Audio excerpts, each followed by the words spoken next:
I wrote this book because, oh my gosh, look at that picture. I wrote this book because I want everyone to have that solution. The information contained in these pages is vital to changing. Where's Mr. Gorgeous going? Down at the bottom. Vital to changing our cultural understanding of what being overweight is. Not a willpower deficit or a moral shortcoming, rather the byproduct of a brain hijacked by modern food. And more crucially, I want to show you what a solution that works, what a solution that works really looks like.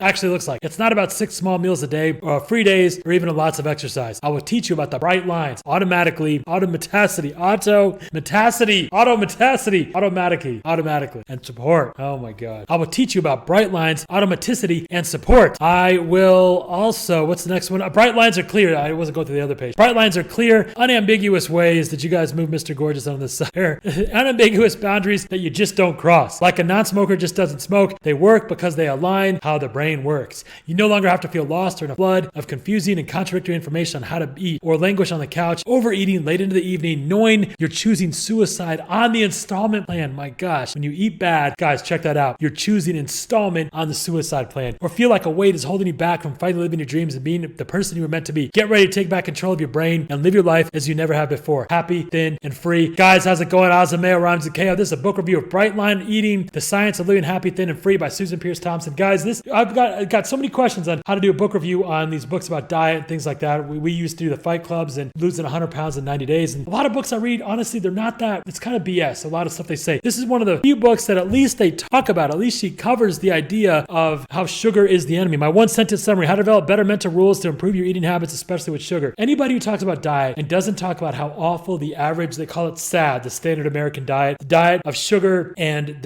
what we call, in one sentence, you want to work out twice a day and cut out sugar, calories, and sodium. That's the three biggest things. The top one is sugar. Sugar is a thing like crack, man. Susan Thompson, the author here, is a professor of brain and cognitive sciences at Rochester University, my old job. BigRia.com, go there. This is the number one channel on YouTube for India, the number one YouTube channel for Indiana real estate. We're also the largest media company in all Midwest. 1,000 hits a day on YouTube, 1,500 hits a day on all media, 150, almost 200 podcast downloads a day. Guys, check it out, BigRia.com. My friends and I buy and sell companies, real estate. We've invented several ways of doing that. We have hundreds of deals, companies, and thousands of real estate deals in 20 countries. For fun, we teach and train other people to do the same thing. My life changed. My son with special needs. We need to develop therapy. That's where I connected with Anna. We have a therapy process that helps people with special needs get back on track and not only perform what was considered normal, but outperform and perform ultra high achieving levels. And they do it through a process of business building, entrepreneurship skills, and real estate investing. BigRia.com. If you don't go there, you're basically a terrible human being. Also, if this video or any videos you ever watch from me are helpful in any way, please hit that like button. It lets the devil worshippers at Google know that we did our job in helping you out. Lesson number 1. This is lesson number 2. Lesson 1 was the first one that I put on there. Lesson is that sugar is the enemy. You got to understand this. When it comes to food, there are 2 culprits: sugar and flour. Guys, this is so important. So important. Sugar is the enemy. All right. Flour, I don't agree with everything she says, but sugar, at least she covers sugar. Sugar is awful. All right. Sugar is, man, don't let me catch you with sugar. In fact, I want you to consider looking at sugar and flour in an entirely new way. People tend to think of sugar and flour as foods. I invite you to start looking at them as drugs, as you should. The way they affect your brain, it has the same effect as cocaine. Here's a simple truth: plans based on moderation do not work for people who are high in the susceptibility scale. It's easier for me to have no cheat days than it is to have some cheat days or one cheat day. It's a lot easier to do that, especially with sugar. It's like if you're an alcoholic, you don't get a cheat Friday night, go out and drinking and whoring all night. You don't get to do that, right? Sugar is the cardinal bright line. Without it, none of these others are effective, because you have to take sugar out of the equation to allow the brain, and therefore the body, to heal. Every cell in your taste buds dies and is replaced by a brand new taste bud every 2 weeks. So as you detox, your taste buds will be going through their own evolution, and in very short order, new foods will taste amazing. You'll actually start eating salads, start eating vegetables, and you'll enjoy it, right? That can actually happen. I know it sounds crazy. It can happen. What you need is a plan that assumes you have no willpower at all, because at any given moment you may not, and works anyway. Bright line eating is designed to take the burden off willpower. No matter how much you know about nutrition, you'll never succeed if you're making food choices on the fly. At its core, it's pretty simple. The modern diet wires our brain to work against us, but we can rewire it to work for us. We're not weak. We are not stupid. We are simply trapped on a chemical hamster wheel and haven't been given the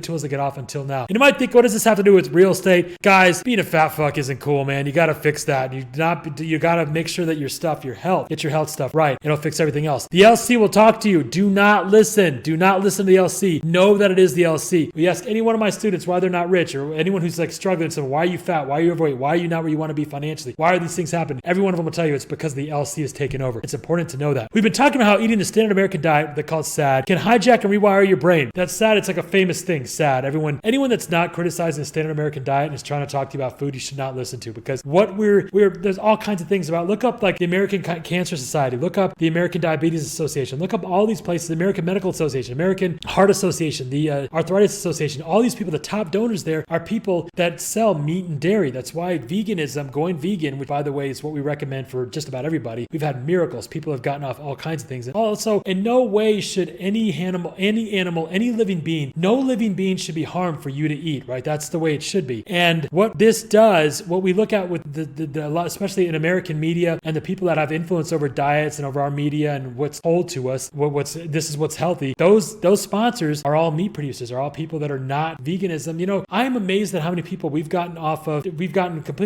reversed diabetes, we've reversed asthma, we've reversed all kinds of chronic conditions. We work with special needs people all day, right? Veganism has made a huge difference in, brain circulation. It's made a huge difference with depression, all kinds of crazy diagnoses that people have that we're able to reverse just by going vegan. And yet it's not everywhere because there's a machine in place, man, to suppress this information. But what does it sound like in your head as you're going around living your life? Many of us who have tried to lose weight in the past can relate to the feeling like we have two parts of our personalities, each with different agendas, because the standard American diet can hijack and rewire your brain. There's the part that wants to get thin and stay thin and is bound and determined to manage our behavior to be successful this time. Finally, then there's another part that whispers in our heads. It's just a little taste. You deserve to have some. It won't count. Go ahead. No one's watching. You'll start again tomorrow. In bright line eating, we call that voice the saboteur. We call it the LC. It's a part of us that tries to derail our best plans and intentions. Guys, when you get around someone and they're like, you don't eat any chocolate at all, no sugar at all. Wow, that's crazy. When I hear that, even now, my first thought is, you're right. That is crazy. No, you got to stop that. When you get around LCs, they're going to get into your head. They're going to ruin your thinking and they're going to cause all kinds of problems. Where's Mr. Gorgeous, by the way? Where'd he go? We put him back up. We'll stick him up there. Put him wherever. No, it's fine. You can put him wherever. I don't.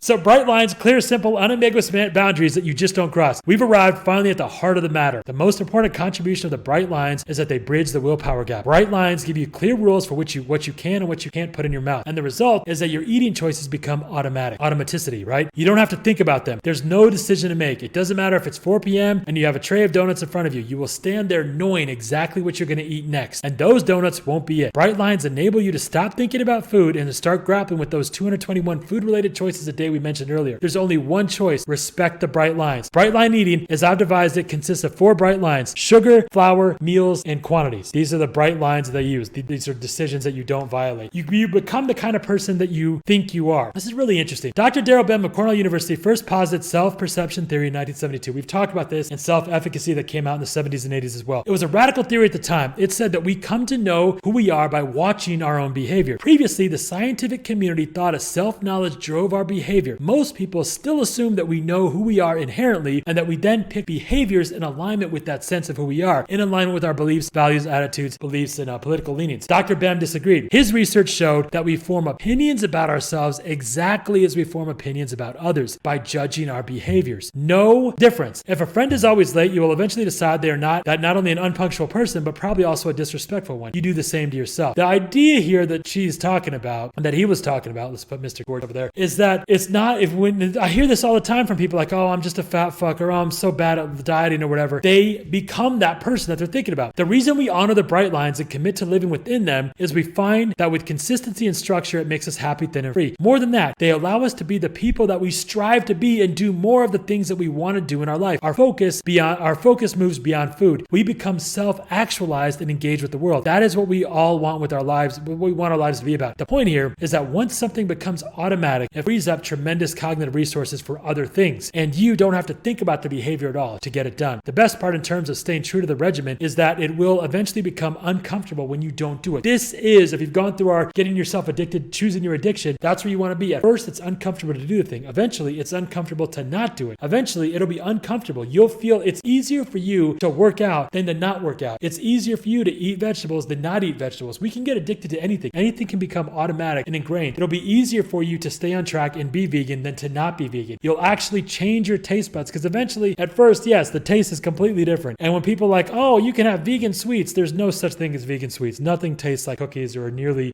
that, but eventually your taste buds will change. This process here, though, about how we view ourselves, it's not about, we watch our own behaviors. Eventually, you want to be impressed with yourself and say, you know what, I am a badass. I'm not an LC. The LC is a spiral. And when you do LC stuff, you'll start to believe yourself as an LC. You'll become the person that you think you are. You'll witness your own behavior, see that you're acting like like an LC and then come convinced that you are an LC. So, lesson here, get rid of the sugars. There's only one long-term sustainable solution to the mess that I've ever seen work. It worked for me and I've seen it work for thousands of others. Give up sugar and flour completely. Get them out of your system quickly and definitively. It's possible you want to throw this book across the room. It's also possible you're given the book by someone who's lost and kept off 100 pounds or more. So you're willing to keep an open mind. Either way, you're probably asking me right now, isn't that extreme? To which I reply, I'll tell you what's extreme. Each year in the United States alone, over 70,000 people have to get a limb amputated because they're type 2 diabetes. 70,000 people. Their doctors have warned them it's coming, but it doesn't matter. They can't stop. They feel like they can't stop. They eat until they lose a limb. That is extreme. This is how powerful addiction is. Giving up processed foods, drug foods isn't extreme. What's extreme is the way our society eats and the consequences we've decided we're willing to tolerate as a result. And of course, the answer is to quit. When someone is losing critical lung function because they smoke 2 packs of cigarettes a day, we don't tell them to moderate their smoking. We tell them to quit. And that's exactly right. This is exactly what we're doing in this process here. You need to stop. You need to make a change in your life. What bright lines are, it's decisions that you make. No matter what, after 4 o'clock, I'm going to go out. And one of the things, we don't use the term bright lines, we use policies, checklists, right? So as soon as you're done eating, never sit down. Little rules. Start coming up with little rules, bright lines that you never violate. I'm not going to have sugar anymore. It's easier to say, I don't eat sugar than to say, okay, maybe it's a cheat day, or you know what? My cheat day starts tomorrow, but it's a little bit early, so I can go ahead and do it now. By letting the LC and letting cracks in that foundation, it creates all kinds of problems. Guys, that's a book review for Bright Line Eating. Hopefully that helps. Don't be a fat fuck. I love you.